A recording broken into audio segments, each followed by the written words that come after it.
Time's up, pencils down. Standardized testing is a part of every child's life from pre-K to graduation.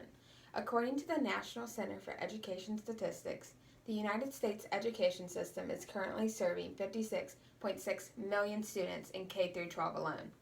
Everyone, including the 56.6 million students, has taken at least one standardized test in their lifetime. In case your brain is blocking out those days, here's a reminder. Standardized tests are an assessment of a student's understanding of the material. It is used to see if a student is comprehending the material and retaining it. As most of you know, this was put in place by the No Child Left Behind Act. I believe that this act is okay, but it needs some adjustments. I believe that student success should not be measured by standardized tests alone. We should use multiple measures to measure success. Today, we're going to briefly discuss the pros and cons of standardized testing, multiple measure testing, why it should be used, and what I need you to do about it. First, let's talk about the pros of standardized testing.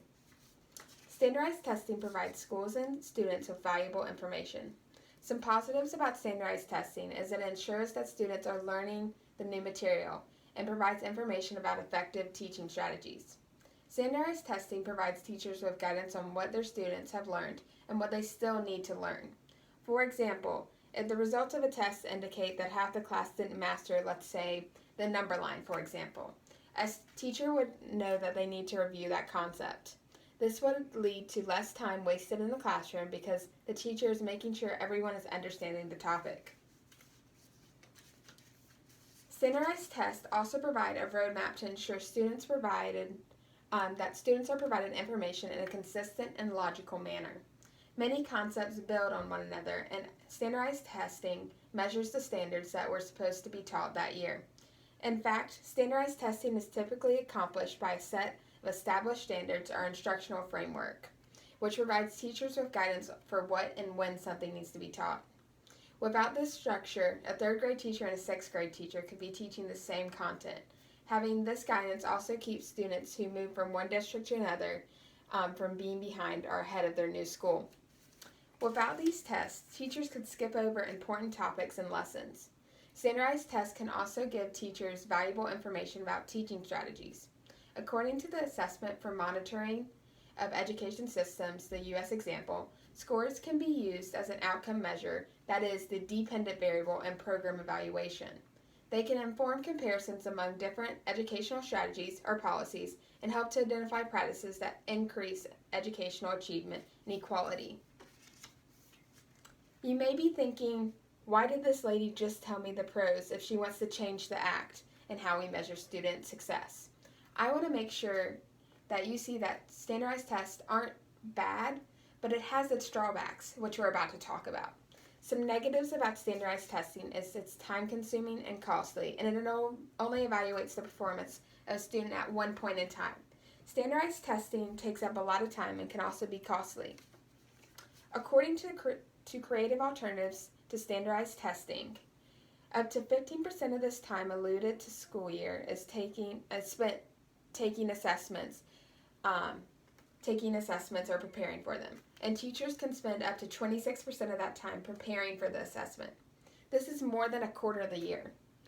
This article also states that the actual testing process typically takes between 20 to 25 hours each year, and administers the entire test system costs an estimate of $1.7 billion. Another drawback to standardized testing is it only evaluates a student's performance on a given day, and not the overall growth of a student over the entire course of the year. A student can perform poorly on a test because he has something dramatic happen to them, or he or she didn't feel like taking that test that day. According to the creative alternatives to standardized testing, taking standardized tests don't really provide a full and accurate picture of the student's ability, the overall progress that they have made during the year, or the ability of the teacher. Many test results are simply inaccurate, as in many cases the scores needed to pass the test have been lowered to achieve more consistency. Different testing often have different and confusing goals, and typically students, parents, and teachers don't get the results of the test administered by the state until the next school year. By that time, the students have moved on to the next grade level and are learning new material. Now, Let's focus on what we can do to improve our way of measuring accountability by including multiple measure testing. There are many alternatives to measuring school accountability. Instead of just using standardized testing, the United States should measure its students through multiple measure testing as well. Some examples of multiple measure tests include social and emotional skill surveys, game-based assessments, and performance or portfolio-based assessments. Social and emotional skill surveys have been used in the Montgomery County Public School in Maryland. This district uses Gallup student polls as a 20-question survey that seeks to measure the level of hope, engagement, and well-being. Engagement is basically measured on how excited students are to be in the classroom.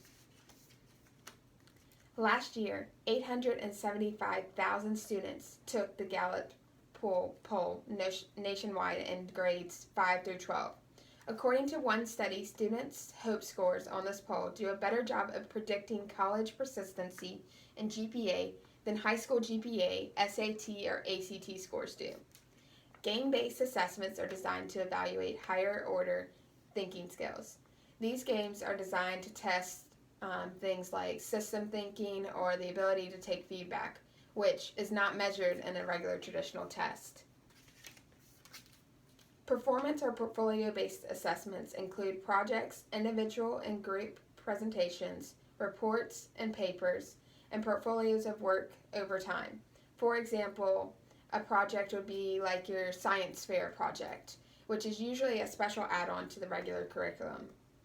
Portfolios, which you may remember from art or creative writing class, seek to give a higher multi-dimensional picture of students' capability by assembling a body of work.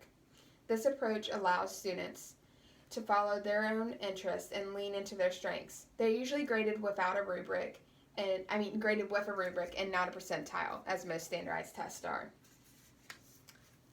They address skills like presentation, communication, and teamwork that are common in workplaces but not part of most traditional tests or state-mandated testing. These type of assessments can be a good way to evaluate a student's overall grasp and retention of a subject. Now that I've told you all this information, what do you all need to do to make this happen? In No Child Left Behind Act, it requires states by 2005 to the 2006 school year to conduct annual academic standard-based assessments in mathematics, reading, or language arts in grades 3 through 8. Required such assessments in science at third grade level by 2007 through 2008 school year, which it also provides grants to states to develop these assessments. I need you to make an adjustment to the No Child Left Behind Act to include multiple measure testing. Multiple measure testing will allow teachers to make sure that their students are learning the material and not just using the test scores of that particular day. Hopefully, by putting this in place, we will ultimately be able to get rid of standardized testing over the years.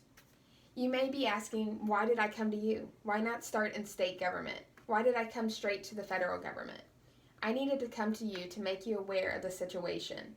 Our current method of measuring student success could be giving us inaccurate data about our students.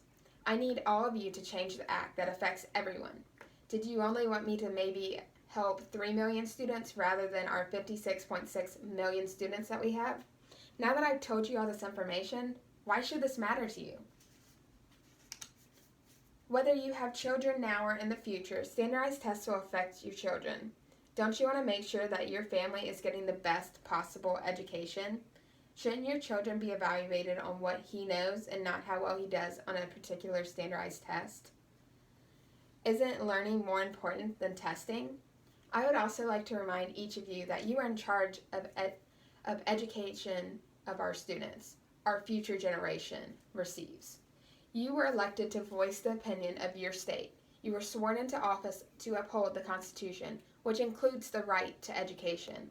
Shouldn't we strive to have every one of our 56.6 million students succeed in school?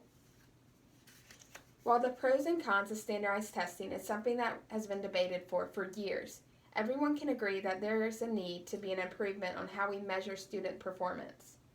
I'm not saying standardized tests aren't a valuable tool for educators, but it's important to have multiple tools in the toolbox to measure school success.